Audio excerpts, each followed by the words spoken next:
하나님 말씀 구약성경 시편 67편 3절 말씀 한 절만 보겠습니다. 67편 3절 말씀 앞에 화면에 말씀이 떠 있습니다. 우리 다 같이 한 목소리로 크게 읽겠습니다. 하나님이여 민족들이 주를 찬송하게 하시며 모든 민족들이 주를 찬송하게 하소서. 아멘. 한번 다시 읽겠습니다. 하나님이여 민족들이 주를 찬송하게 하시며 모든 민족들이 주를 찬송하게 하소서. 아멘. 한 달에 한 번씩 찬양하는데 목소리가 점점 커집니다. 그렇죠? 다음 달에는 얼마나 목소리가 커질지 봐야 되겠습니다. 고맙습니다. 오늘 말씀을 전하실 분을 소개합니다. 우리가 항상 돕고 있고 있지만 지구정 반대편에서 오셨습니다. 과테말라에서 비행기로 가서 갈아타고 가도 아무리 빨라도 22시간, 26시간 걸려야 갈 수 있는 곳입니다. 멀리서 오셨습니다. 오늘 말씀 그리고 사역의 모습에 보고가 있을 때 큰 은혜가 있길 원합니다. 김경태 선교사님 소개합니다.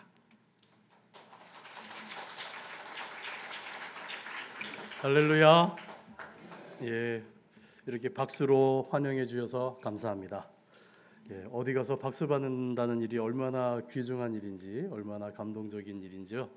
여러분이 치신 박수가 늘 하시던 거여서 익숙하실지 모르지만 또 이렇게 한 번씩 와서 받는 사람에게는 큰 위로와 격려가 되는 사실을 기억하시면 감사하겠습니다.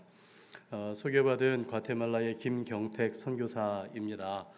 여러분의 교회 주보 뒷면에 보면은 돕는 협력하는 동역하는 선교사로 이렇게 이름이 기재되어 있지요. 혹시 저를 처음 보는 분이 계실까요? 한번 반갑습니다. 우리 친구들도 반가워요.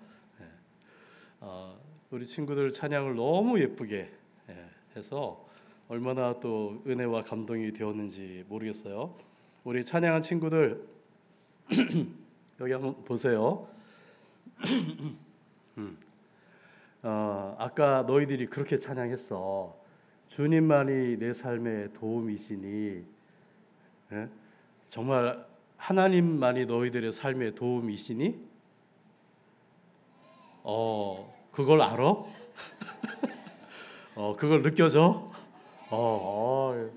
보통 애들이 아니에요. 주님만이 내 삶의 도움이시니, 그 고백하고 찬양한 그 찬양 가사대로 고백한 대로 지금은 그 나이만큼 요만큼 알고 요만큼 깨닫고 그렇게 고백했을지라도 나이가 들어감에 따라 키가 자라고 지혜가 자람에 따라 그 고백이 더 깊은 깨달음과 고백이 또 찬양이 될 수 있기를 축복합니다.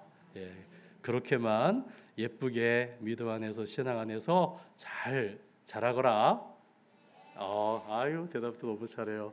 그리고 수고하시는 우리 선생님들, 교회학교 모든 우리 선생님들, 정말 여러분의 무릎 밑에서 이렇게 자라나는 아이들이 앞으로 어떤 사람이 될지 모릅니다. 그래서 위에서 기도하시고 그 아이들 생각하면서 눈물로 기도하시고 하시는 그 수고가 정말 아름답게 열매 맺을 줄 믿습니다. 힘내시기를 바랍니다. 제가 이제 오기 전에 이렇게 봤더니요, 재작년 2021년 3월에 제가 왔었습니다. 그때 한국에 방문했을 때에 왔었는데 그때 아마 뵌 분들도 계시고 또 오늘 처음 뵙는 분들이 계시다고 하니까 반갑습니다. 저는 지구 반대편 중남미, 그 중에서도 과테말라라고 하는 땅에서 사역하고 있습니다. 과테말라가 어디 있는지 대부분들은 이제 아시죠? 오늘 처음 뵙는 분들은 잘 모르실지도 모르겠습니다. 한 번만 따라해 주시겠습니까? 과테말라. 어쩌면 일생 처음으로 과테말라라는 이름을 지금 자기 입으로 이렇게 말씀해 본 분들도 여기 계실 수도 있어요. 그렇죠? 그렇습니다. 그럴 수 있습니다.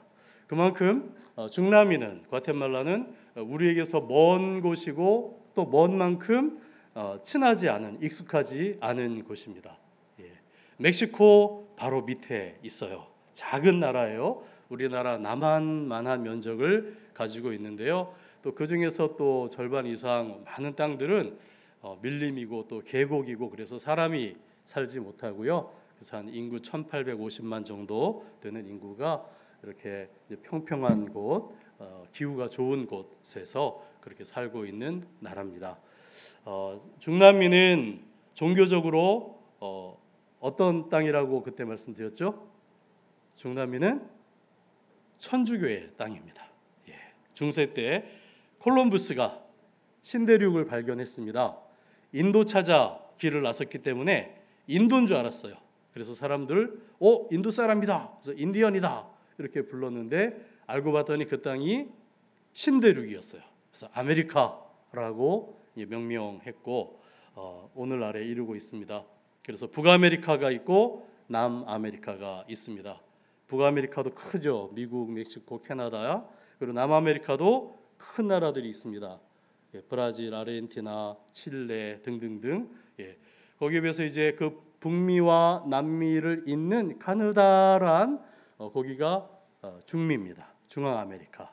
멕시코 바로 밑에 우리 과테말라에서 우리 옆에 온두라스, 엘살바도르, 그다음에 니카라과, 코스타리카, 파나마까지 그렇게 작은 나라들이 이렇게 있습니다. 잘 보이지도 않습니다. 예, 그런 중미입니다. 과테말라를 포함한 중미는 콜럼부스가 스페인의 지원으로 신대륙 탐험에 나섰고 발견했기 때문에 그래서 신대륙인 것을 알고서는 깃발 딱 꼽고 오늘부터 이 땅은 하나님의 땅이고 스페인 공화국의 땅이다. 예. 그래서 스페인이 중남미를 거의 다 점령을 하고요. 스페인 옆에 있는 포르투갈이 지금의 브라질 땅 쪽을 점령을 해서 그렇게 한 400년 이상 식민지로 지내다가 이제 근대에 들어와서 독립들을 했습니다. 그래도 400년 이상 그렇게 살다 보니까 그래서 중남미는 언어가 통일이 되어 있습니다. 그래서 멕시코부터 칠레 끝까지 스페인어면 다 거의 다 통합니다.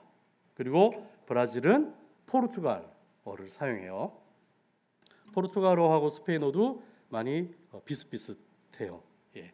오늘 시간이 많지 않아서 더 긴 말씀은 드릴 수 없고 옛날에 기억이 나십니까? 우리 주변에 있는 스페인어 혹시 한 가지 기억나세요?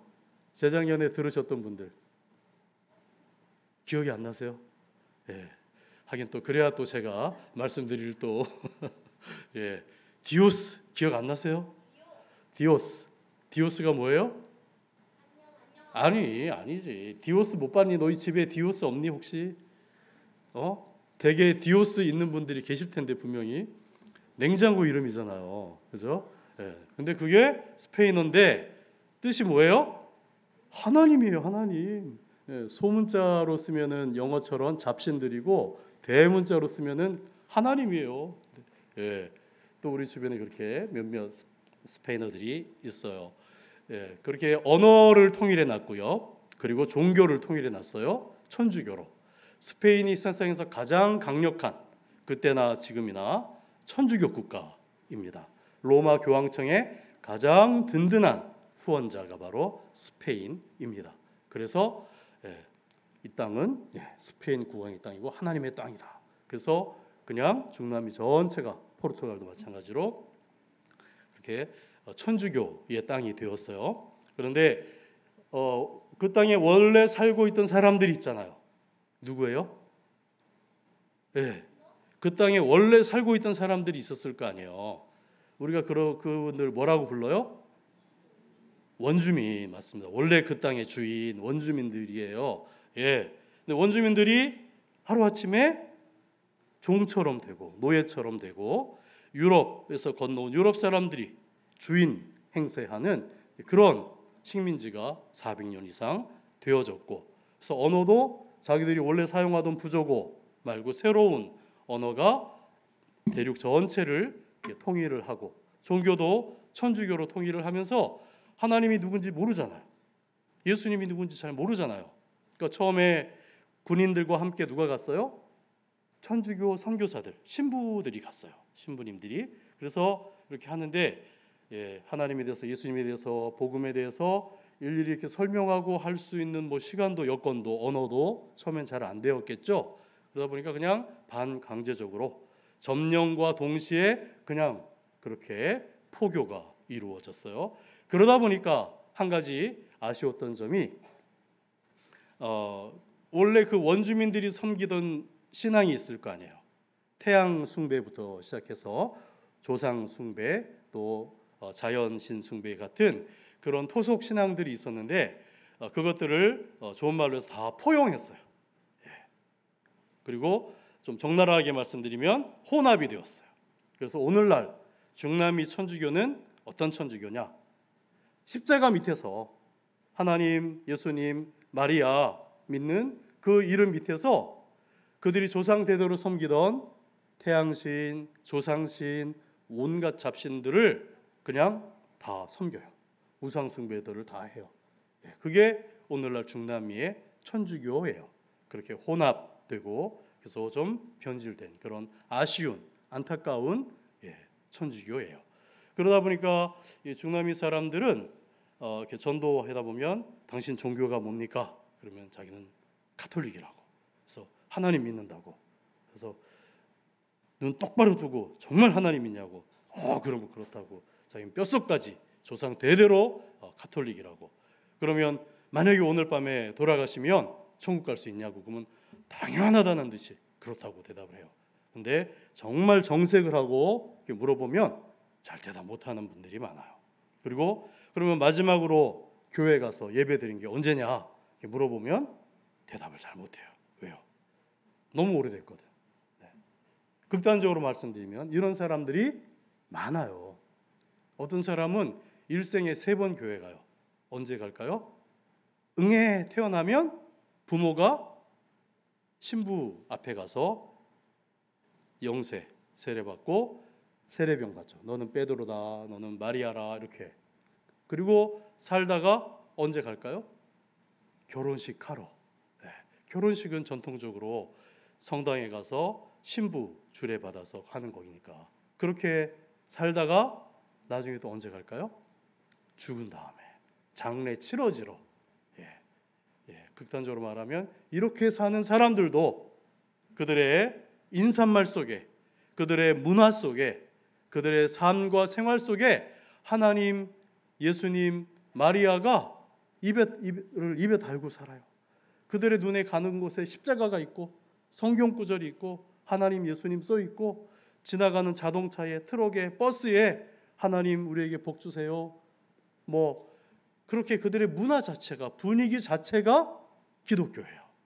그런 데서 살다 보니까 자기가 예수 믿는 사람인 것처럼 기독교인이라고 의심 없이 생각하면서 살고 있고, 그래서 죽으면 당연히 천국 가는 것으로 여기며 살고 있어요. 하지만 예수님을 인격적으로 영접한 적이 없는 사람들, 정말 하나님과 예수님과 인격적인 관계를 현재 누리고 살고 있지 않는 사람들도 그런 분위기와 문화 속에서 살기 때문에 그렇게 생각하면서 살고 있어요. 하지만 우리가 알고 믿는 성경 말씀에 의하면 구원받는 것은 전통에 의해서가 아니고 혈통에 의해서도 아니고 오직 예수 그리스도를 믿음으로 말미암아 우리 예수님 믿을 때에 구원받는다고 말씀해 주셨는데, 그렇게 개인적으로 예수님 영접한 적도 하나님과의 인격적인 관계를 누리지도 않고 사는 분들이 많은데, 그분들이 그럼 그분들이 얘기하는 것처럼 천국 갈까요? 아니 이미 천국에 들어가 있을까요? 대답하기 어려울 것 같아요. 그래서 중남미는 통계로 보면 천주교도 기독교이기 때문에 적어도 50%, 60%, 보통 7, 80%, 많으면 90%, 95% 기독교 국가들이에요. 하지만 그래서 어쨌든 천주교도 하나님 믿고 예수님 믿고 기독교 7, 80%, 90%인데 뭘 거기까지 선교를 우리가 할 필요가 있나? 거기까지 선교사를 보내야 할 필요가 있나? 이렇게 생각하는 분들이 계실 수 있는데, 중남미의 천주교가 어떤지 가서 실상을 보면 정말 생명 없는 구원의 복음을 시급히 전해야 할 선교지인 것을 우리가 알 수 있습니다. 그래서 중남미도 선교지입니다. 중남미도 선교해야 합니다. 오늘 본문의 제목이 선교의 목적이에요. 오늘 본문을 제가 다시 한번 읽어볼게요. 1절부터 한번 읽겠습니다. 하나님은 우리에게 은혜를 베푸사 복을 주시고 그의 얼굴빛을 우리에게 비추사 주의 도를 땅 위에 주의 구원을 모든 나라에게 알리소서. 하나님이여 민족들이 주를 찬송하게 하시며 모든 민족들이 주를 찬송하게 하소서. 아멘. 여러분, 교회의 존재 이유가 무엇일까요? 교회가 왜 있어야 할까요? 하나님 믿으라고. 훌륭해요. 대답 너무 잘했어요. 선교사가 와서 오늘과 같은 본문을 읽고 이렇게 여쭤보면은 우리의 머릿속에 어떤 대답들이 떠오를까요? 우리 친구가 얘기한 것처럼 하나님 믿으라고, 전도하려고, 복음 전하려고, 전도, 선교, 그게 교회가 존재하는 일부 이유는 분명히 맞는데 궁극적인 이유는 따로 있습니다. 무엇일까요? 교회가 존재하는 궁극적인 이유는 같은 얘기야. 그것도 맞고 그것보다 더 궁극적이라는 말이 익숙지가 않지. 이제 나중에 알게 될 거야. 가장 최종적인 마지막에 한 가지 이유를 얘기하라면 그게 이제 궁극적이라는 얘기인데, 그것은 바로 하나님을 예배하기 위해서요. 교회의 존재 이유는 하나님을 예배하기 위함입니다. 선교의 목적도 마찬가지입니다. 선교의 목적은 영혼 구원하는 게 목적이 아니에요. 그것은 그 내용이겠죠. 하지만 선교의 목적, 선교의 목표도 바로 뭡니까? 예배입니다. 하나님을 예배하지 않는 그곳에서 하나님을 예배하도록 하기 위해서 전도가 필요해요. 선교가 필요한 거예요. 궁극적인 목적의 대상은 하나님이시지 사람이 아니에요. 그래서 이 땅에 교회가 존재하는 궁극적인 목적도, 우리가 선교해야 할 궁극적인 이유와 목적도 바로 예배입니다. 아멘? 그렇습니다. 그래서 여러분 예수 다 믿으세요? 그러면 예수님 어디 계세요? 하늘에도 계시고 또 어디 계실까요? 내가 앞에 한 말을 잘 생각해봐. 예수님 믿냐고 내가 물어봤잖아. 예수님 믿으세요? 그러면 어디 계세요? 어디 계세요? 내가 예수님 믿으면 예수님 어디 계세요? 나랑 관계 있는 곳에 있어야 되잖아요. 어디 계세요? 내 안에 계시다고. 우리 친구들 이제 나왔어. 내가 예수님 믿으면 예수님 어디 계세요? 내 안에 계시다고 성경에서 말씀해 주셨잖아요. 그렇죠? 그래서 예수님이 내 안에 계셔야 내가 예수님 믿는 사람이고 내가 구원받은 하나님 백성, 하나님의 자녀잖아요. 그렇죠? 맞아요. 그래서 예수 그리스도가 있는 사람마다, 마음마다 누구예요? 선교사예요. 그리고 예수 그리스도가 없는 사람마다 뭐예요? 선교지예요. 우리 한번 따라해 볼까요? 예수 그리스도가 있는 사람은 선교사고, 예수 그리스도가 없는 사람은 선교지다. 선교지니까 우리가 선교하러 가야 할 대상인 거예요. 맞아요.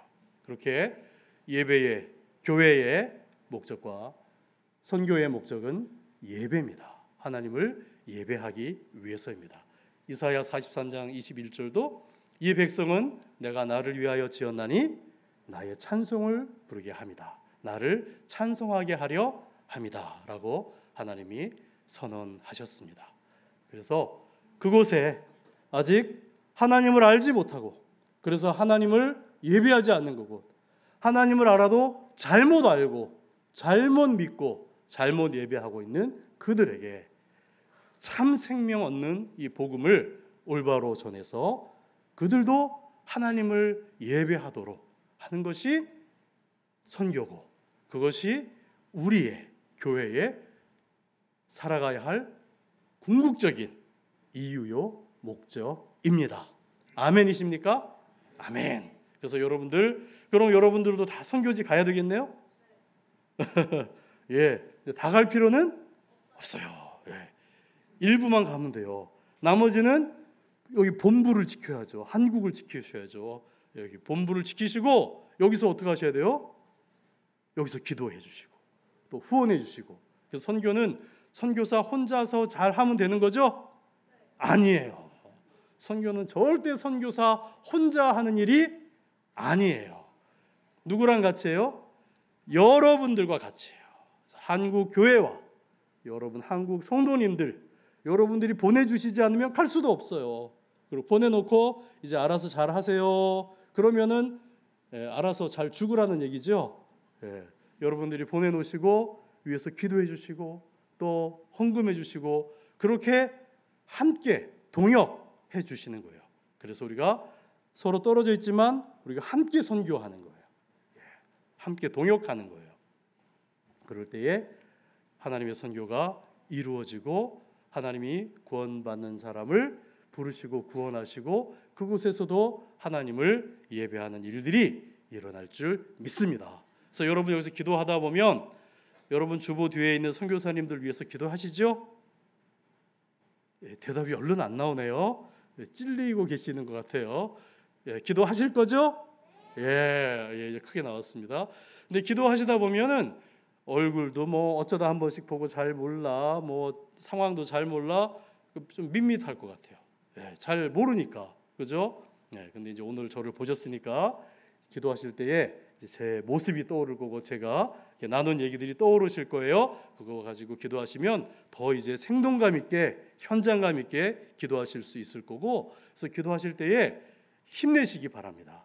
내가 여기서 이렇게 기도하는 게 이게 뭐 얼마나 소용이 되겠나 이렇게 생각할 수 있는데 그렇지 않습니다.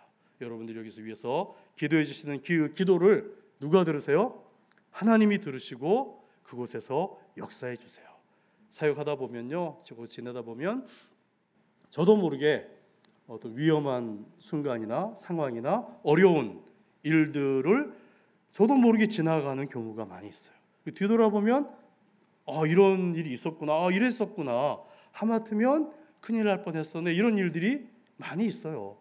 일일이 뭐 다 말씀드릴 수 없는데 그럴 때마다 느껴지는 것이 첫째는 하나님이 지키시고 보호하시지만 또 한국에서 위에서 기도하시고 후원하시고 기억해주고 계시는 우리 동역자 분들의 그 기도를 하나님이 들으시고 이렇게 역사해 주시고 보호해 주셨구나라고 하는 것을 이렇게 피부로 느껴져요.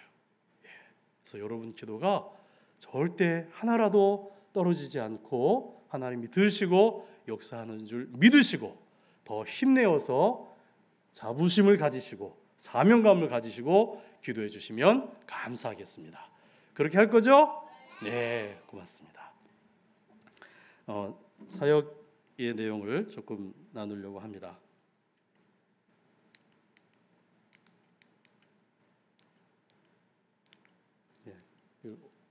됐습니다.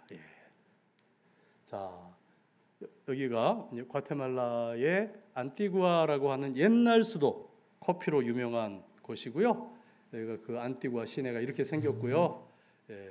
이런 분들이 원주민 분들이에요. 저는 크게 말씀 사역, 신학교 사역을 하고 있는데요. 이렇게 우리 현지인 목회자들 또 신학생들을 하나님 말씀으로 이렇게 섬기고 있어요. 말씀드린 대로 중남미는 천주교의 땅이기 때문에 전통적으로 천주교 교인들이 많은데 과테말라는 감사하게 천주교에서 개신교 비율이 가장 높은 나라 중에 하나예요. 미국하고도 가깝고 그래서 개신교가 일찍 들어왔고 많이 전파되고 그래서 35% 크게는 한 40%까지도 이야기하는 개신교가 매우 부흥한 그래서 교회들도 많고 목사님들도 많아요. 그런데 지금 현재 목회하고 있는 과테말라를 포함한 중남미의 목회자의 절반 이상은 신학 공부를 제대로 하지 않으신 분들이에요. 신학교를 나오지 않으신 분들이에요. 그러면 아니 어떻게 신학교도 안 나왔는데 목사님이 돼? 우리는 이해가 안 되잖아요. 거기서는 가능해요. 지금은 좀 더 많이 늘어났지만 예전에는 지방 도시에는 시골에는 신학교가 없었어요. 지금도 없는 곳이 많아요. 대도시나 수도에만 신학교가 있었어요. 그래도 지금은 분교라도 이렇게 또 조그마한 신학교라도 많이 생겼어요. 그런데 옛날에는 없었어요. 그래서 하나님이 소명 주셔서 이렇게 목회자가 돼야 되는데 주변에 신학교가 없어. 그럼 갈 수가 없잖아요. 어떻게 해요? 그냥 하는 거예요. 하나님이 소명 주시면 자기 식구들 하고 이렇게 해가지고 예배 드리고 설교하고 그렇게 해요. 그러면 파스tor 목사님 그렇게 불러서 목사님이 되는 거예요. 그렇게 돼서 그렇게 목사님 되신 분들이 지금 현재 목회하고 있는 분들의 절반 이상 65%가 그 정도예요. 대도시일수록은 좀 덜해요. 하지만 지방으로 갈수록 시골로 갈수록 또 좀 연세 드신 분일수록 그렇게 정식으로 신학 훈련 받지 못하고 목회하는 분들이 목사님들이 많이 계세요. 그러면 그분들 당신은 신학도 안 나오고 목사 안수도 제대로 안 받고 했으니 앞으로 설교하지 말고 목회하지 마시오. 내려오시오. 이렇게 할 수 없잖아요. 그럼 어떻게 해야 돼요? 그분들을 도와드려야죠. 그래서 늦었지만 지금부터라도 공부합시다. 성경 공부도 하고 신학 공부도 하고 그래서 하나님 말씀 전하고 가르치는 것은 일생 공부하면서 전하고 가르쳐야 되는 일입니다. 신학교 나왔더라도 정식으로 안수 받았더라도 그게 다가 아니고 죽을 때까지 목회할 때까지 계속 공부하면서 연구하면서 가르치고 전해야 되는 게 바로 목회입니다 라고 그렇게 도전하면서 여러분들 모아서 함께 말씀 공부하고 신학 훈련하고 공부하고 그렇게 하고 있습니다. 그래서 보시면 우리 학생들이 젊은 분들도 있지만 연식이 좀 들어 보이는 분들이 많이 있죠. 그래서 그래요. 그래서 공부하고 있습니다. 이렇게 공부하고 있고요.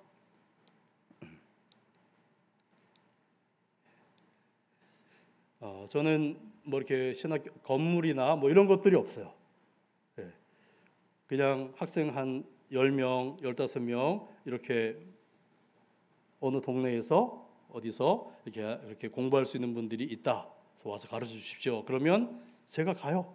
그러면 그분 중에 한 분 교회에서 공부하면 되잖아요. 그렇게 하고 있는 거예요. 그래서 그렇게 이쪽 또 저쪽 역량 닿는 대로 그렇게 이렇게 하고 있고요. 이거는 이제 어쩌다 한 번씩 이제 한국이나 이렇게 또 해외에서 이제 목사님들 또 신학교 교수님들 여러분들이 오시면 또 이렇게 세미나 해요. 여러분 가만히 보시면은 어디서 많이 보던 뒷모습이 보이지 않으세요? 그죠? 많이 보시던 분이 계시지 않으세요? 맞습니다. 김정호 목사님께서 재작년 19년도시죠. 2019년도에 아이고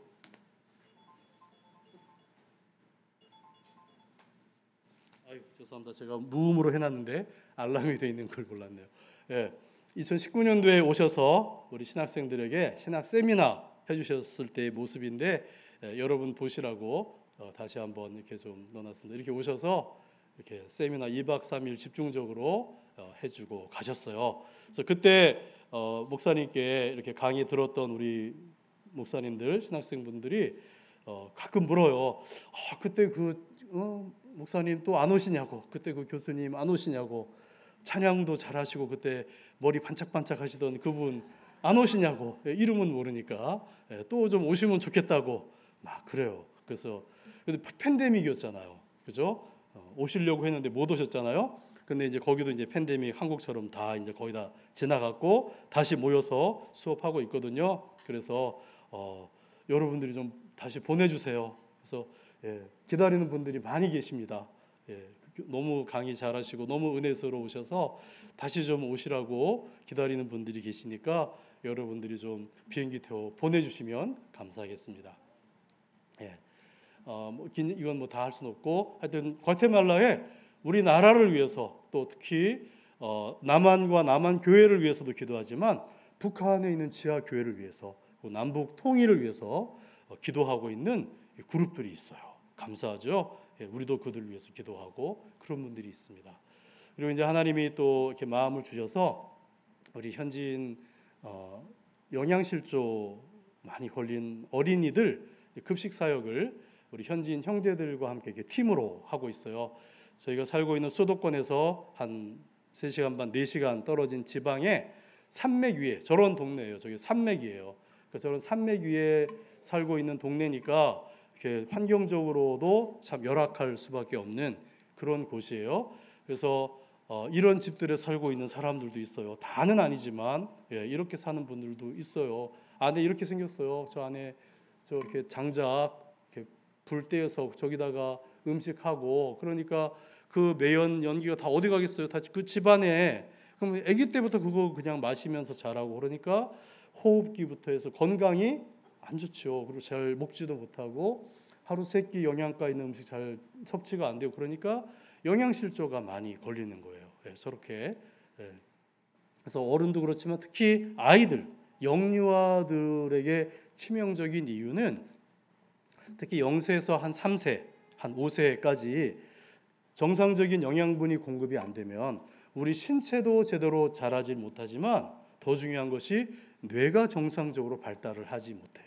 그래서 그것은 이제 일평생 어려움이 가고 대체가 안 되니까 너무나 어려운 안타까운 일이에요. 그래서 저희가 영유아들에게 집중을 합니다. 0세부터 5세, 6세의 영유아들 아이들에게 집중해서 정말 영양분이 공급될 수 있도록, 그래서 우리가 점심 한 끼라도 영양가 있는 음식을 꾸준히 섭취하면 최소한 영양실조에서는 탈피할 수 있지 않겠나, 우리 한번 해보자. 그래서 몇 명이서 이렇게 시작을 했고요.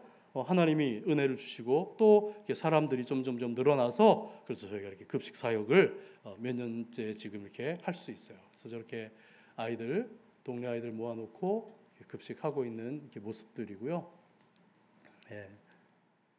그래서 지금 지나 보니까 만 한 3년 저희가 처음에 급식소 하나로 시작했는데 또 그 옆마을도 상황이 비슷하니까 거기도 또 필요가 있어서 또 하나 열고, 또 저쪽 마을도 상황이 비슷해서 또 하나 열고 해가지고 급식소가 3개가 됐어요. 그러다가 첫 번째 거는 지금 사정이 있어서 이제 좀 이렇게 그만하고 있고 있으면 현재 이제 급식소 2곳, 또 그 옆마을에서 또 요청이 또 들어오고 있어요. 우리가 하여튼 할 수 있는 대로 이렇게 늘려 나가서 이렇게 계속해서 이렇게 사역을 이렇게 함께 하고 있습니다. 그래서 지금 한 3곳 합해서 한 185명, 대략 한 200명의 아이들, 그리고 그 아이들을 또 따라오는 엄마들, 할머니들, 뭐 형아들 이렇게 하면은 이제 더 많은 분들이 월요일부터 금요일까지 이렇게 영양가 있는 음식을 꾸준히 섭취하고 그렇게 하고 있고요. 저희들이 빵만 주지 않죠. 우리 교회 학교에서 하는 것처럼 아이들에게 성경 가르치고 찬양 가르치고 율동도 하고 또 그리고 쓰고 성경 암송하게 하고 하는 것들을 또 우리 선생님들이 또 이렇게 해서 그렇게 하고 있습니다.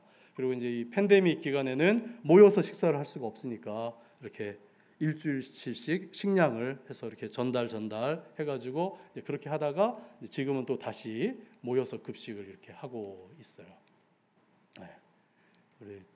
우리 친구들처럼 어린 아이들, 더 어린 아이들이요, 밥을, 우리 친구들 밥 잘 먹어요. 접시에 이만큼, 훌륭해. 이만큼 음식을 주면 그걸 다 먹어요. 요만한 애들이 4살, 뭐 5살 이런 애들이 그걸 안 남기고 다 먹어요. 그래서 그렇게 하고 있습니다. 우리 현지 디렉터 절 목사님이 그곳에서 이 모든 일들을 관장해서 하고요. 또 우리가 이제 몇 가지 자구책을 할 수 있는 일들을 또 하고 있는데 그 중에 하나가 이제 양계 있고요. 또 커피도 있고, 이건 이제 재작년 이제 성탄절 즈음해서 이제 성탄절 행사 다 모아가지고 성탄절 행사하고 또 선물 나눠주고 하는 이제 그런 걸 했던 모습이고요.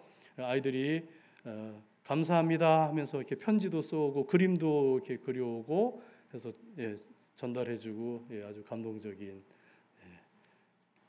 그런 자구책으로 이제 아까 보여드린 것처럼 양계도 좀 이렇게 하고요. 그리고 이제 커피도 해요. 과테말라 하면 커피잖아요. 그래서 그분들이 저게 저 나무가 커피 나무예요. 우리 꼬마 친구들이 커피 따고 있죠. 연말 전후로 이렇게 수확을 다 합니다. 그러면 그거 씻어서 말려서 이렇게 해가지고 이제 생두를 이제 이렇게 만들면 이렇게 준비해 놓으면 그걸 이제 수매하는 사람들에게 팔고 이제 그렇게 해서 이제 수입들을 올리고 그래서 저희들이 저걸 우리가 사주자 해가지고 더 후하게 값을 주고 사가지고 우리가 이제 완제품을 이렇게 만들었어요.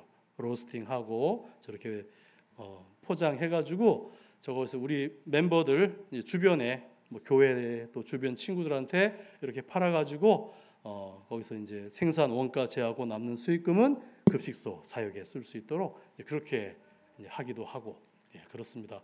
그래서 한국에 몇 번 이제 저런 말씀을 드리니까 한국이 커피 공화국이 됐잖아요. 이리 좀 많이 갖고 오라고 여기서 소화해 두겠다고. 가져만 올 수 있으면 정말 너무 좋겠는데 가져오는 비용이 더 들어요. 그래서 숙제예요. 그래서 좀 많이 가져올 수 있는 저렴하게 가져올 수 있는 방법만 있으면 제가 3.1교회도 좀 한 보따리 갖고 와서 여러분들에게 사주세요 하고 할 텐데 하여튼 가져오는 게 숙제입니다. 그리고 이제 팬데믹 때는 이렇게 한국도 그랬지만 저기 특별히 일자리를 수십만 명이 일자리를 잃었어요. 그럼 생계가 안 되잖아요. 그래서 집안에서 굶어 죽을 수 없으니 길거리에 도로에 저렇게 나가서 흰 깃발 저게 이제 도와주세요 하는 그런 표시예요. 막 흔들면서 저렇게 이제 도움 청하고 하는 그런 일들이 있었어요. 저 그림 보시면 저게 이제 도로 가운데에 그 안전지대에 엄마 저 나무 밑에 엄마가 아기 하나 이렇게 안고 그렇게 하다가 저 뙤약볕이 얼마나 뜨거운데요. 거기서 더위를 잠깐 피하고 앉아 있는 사이에 한 대여섯 살 되어 보이는 딸내미가 저렇게 깃발을 흔들면서 도움 청하고 하는 저런 서민들이 아주 고난을 많이 겪었어요. 그렇게 이제 팬데믹 기간이었고요. 그래서 저도 이렇게 이제 뭐 빵 또 생필품 이렇게 봉지 해가지고 멀리 변두리에는 찾아가서 전달하고 그리고 저희 주변에 그쪽은 이렇게 차로 돌면서 이렇게 도움 드리고 하는데 여러분들 저분들의 눈을 좀 보실 수 있으면 좀 화면이 좀 불명확하지만 눈빛을 좀 보세요. 좀 별거 아닌 거 이렇게 드리는데 두 번 세 번 고맙다 그러고 인사하고 그렇게 하고 또 짧은 시간이지만 또 하나님 믿냐고 예수님 믿냐고 예수 믿으라고 이렇게 전도하고 저 할아버지 몇 번이며 고맙다고 이렇게 하고 저기 고가 밑에 저희가 이제 그늘이 조금 지니까 저기서 저렇게 하루 종일 서가지고 저 젊은이는 마음이 급하니까 저 도로 중앙에 와가지고 저 차 다니는 저 그냥 도로에 서가지고 저렇게 저 되게 위험하거든요. 거기는 차들이 사람 잘 안 봐주거든요. 근데 저렇게 위험한데도 워낙 급하면 저렇게 써가지고 도와달라고 하고 저렇게 하여튼 팬데믹 어려운 기간에 많은 분들이 고난을 겪었고요. 어려운 분들이 더 2배, 3배로 어려움을 겪었습니다. 그래서 그분들에게 그렇게 전달하고 나누고 하면서 사역할 수 있었고요. 그리고 이제는 다시 이제 신학교 사역 위주로 그리고 이제 급식소 영양실조 아이들에게 급식하는 거 위주로 그렇게 해서 지금 이제 사역하고 있고 근데 아직도 간간히 도로에서 저렇게 또 도움 청하는 분들이 아직도 간간히 눈에 띄어요. 또 그런 분들 있으면 또 조금씩 준비해가지고 전달하기도 하고 그렇게 사역하고 있습니다. 마지막으로 저희 가족을 한번 또 보여드릴게요. 저희 가족이에요. 조금 한 몇 년 된 것 같으네요. 사진이 이게 이제 이거는 저희가 이제 저희 큰 아이 둘은 이제 성인이어서 다 한국에 이제 각자의 삶을 살고 있고 이제 과테말라에는 저희 부부와 우리 셋째 넷째 이렇게 살고 있거든요. 그래서 저희가 일주일에 한 번씩 줌으로 만나요. 이게 이제 팬데믹 때 우리가 많이 하던 거죠. 저희가 계속해요. 그래서 어젯밤에도 제가 어젯밤 11시에도 우리 가족 예배 일주일에 한 번씩 이렇게 화상으로 드리는데 예배 같이 했어요. 그렇게 해서 오히려 또 이제 소통을 하고 이게 이제 재작년에 저희들 한국 왔을 때 6 식구가 모였을 때 찍은 사진인데 우리 이렇게 큰 아이들 아직 자라고 있는 우리 셋째 넷째가 이제 중학생들이 됐어요. 그래서 우리 둘째하고 셋째 좀 터울이 긴데 지난번에도 잠깐 말씀드린 대로 우리 셋째 넷째는 하나님 주신 마음 따라서 가슴으로 낳은 아이들이에요. 저희가 한국에 안식년 있을 때에. 그래서 저 두 아이 덕분에 저희가 젊게 살고 있고요. 얼마나 덕분에 행복한지 말로 다 할 수 없습니다. 지금 이제 집도 나온 지 한 일주일 됐는데 벌써부터 너무 보고 싶어요. 빨리 가고 싶은데 그렇습니다. 그래서 우리 셋째 넷째가 여러분들의 또 기도와 여러분의 후원에 힘입어서 무럭무럭 잘 자라고 있어서 저희 셋째가 이제 중학교 3학년 이제 곧 고등학생 돼요. 거의 키가 저 가까이 될 만큼 컸고요. 우리 막둥이가 잘 안 먹어요. 입이 짧아. 편식을 해요. 그래서 잘 많이 안 컸어요. 그래도 얼마나 귀여운지 모르겠어요. 이렇게 마냥 무럭무럭 잘 크고 있습니다. 그래서 한번 보여드리는 이유는 여러분 기도하실 때에 기억나시라고. 그래서 저희 가족들 위해서 기도해 주시면 저희들이 그 기도에 힘입어서 그곳에서 더 열심히 여러분들의 손발 되어서 함께 동역하고 사역하겠습니다. 제가 어렸을 때부터 들으며 자란 표어입니다. 우리 같이 한번 이 표어를 힘차게 한번 외쳐주시면 감사하겠습니다. 가는 선교사, 보내는 선교사, 우리 모두 선교사. 아멘. 아멘. 감사합니다.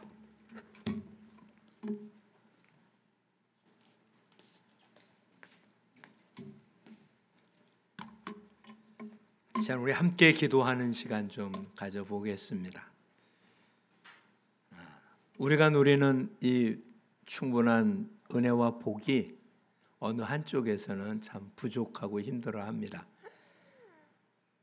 우린 정말 우리의 풍요함을 못 느끼고 살지만 어느 한쪽은 참 고통스러워하는데 가까이 있지 않기 때문에 쉽게 나누기는 어렵습니다. 이 시간은 다른 데도 많지만 과테말라에 목회자들의 영적인 부족이 없도록 신학과 말씀의 풍요가 있도록 그 땅의 어린이들이 굶주리지 않도록 또 그 일을 위해서 수고하는 선교사님들과 또 돕는 많은 손길들로 인해서 풍요로울 수 있도록 우리 함께 기도하겠습니다. 사랑의 주님께서 오늘 저희들에게 우리 한쪽의 모습을 보여주셨습니다. 유효한 자가 부족한 자를 돕는 것이 하나님의 뜻입니다. 우리도 그렇게 부족할 때 누군가의 도움을 통해서 지금까지 올 수 있었고 누리고 있었습니다. 이젠 우리가 보내고 갚고 또한 품어야 될 때가 됐기에 아버지 이 시간 저희들에게 이와 같은 모습을 보여주셨사오니 주님 함께 하시옵소서. 과테말라 땅을 아버지 기억해 주시고 모든 주의 종들에게 풍요로운 영적인 지식과 풍성함을 허락해 주시고 그곳 어린아이들 굶주리지 않도록 그곳을 정치하는 이들과 또한 아버지 그곳의 모든 일들이 하나님의 은혜 가운데 풍요로울 수 있도록 인도하시고 이를 위해 수고하는 모든 선교사님들과 또한 그를 보내는 아버지 모든 손길들을 통해서 주님 역사에 주시옵소서. 우린 분명 사랑의 빚진 자들입니다. 이 빚을 갚아나가 하나님께 영광을 돌리는 우리 모두가 되게 하여 주시옵소서. 예수님 이름으로 기도합니다. 아멘.